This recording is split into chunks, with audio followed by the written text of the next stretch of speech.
માળિયાહાટીના તાલુકાના ભારતીય કિસાન સંઘ દ્વારા આવેદનપત્ર આપવામાં આવ્યું। ખોરાસા ગીર ખાતે ઉર્જા વિભાગ દ્વારા સબ ડિવિઝન મંજૂર થતાં તે સબ ડિવિઝન હેઠળ 4 ગામોનો સમાવેશ થતાં 4 ગામના પીજીવીસીએલ ગ્રાહકોએ વિરોધ કર્યો। વડિયા, નવા વાંદરવડ, ઇટાળી, જૂના વાંદરવડ સહિતના ખેડૂતોએ વિરોધ કર્યો હતો। 4 ગામના લોકોએ માળિયાહાટીના પીજીવીસીએલ સબ ડિવિઝનમાં રહેવા માંગ કરી છે। મુખ્યમંત્રીને સંબોધન કરી માળિયાહાટીના મામલતદાર જે પટેલને આવેદનપત્ર આપી રજૂઆત કરી હતી।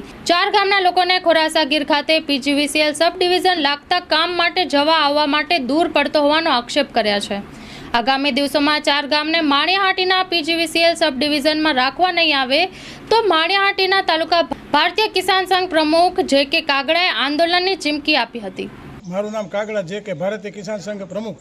આજે અમારે જે સરકારશ્રીને મામલતદાર દ્વારા આવેદનપત્ર આપવામાં આવ્યું છે કે અમારે સબ ડિવિઝન ખોરાસા જે મંજૂર થયેલ છે એક આનંદની વાત છે। તો અમારા જે ગામડા છે વડિયા, ઇટાળી, નવા જૂના વાંદરવડ એને અમારે માળિયા જીએબી ઓફિસ નજીક થાય છે, માટે સરકાર પણ ભોગે અમારે અહીંયા રહેવાનું છે।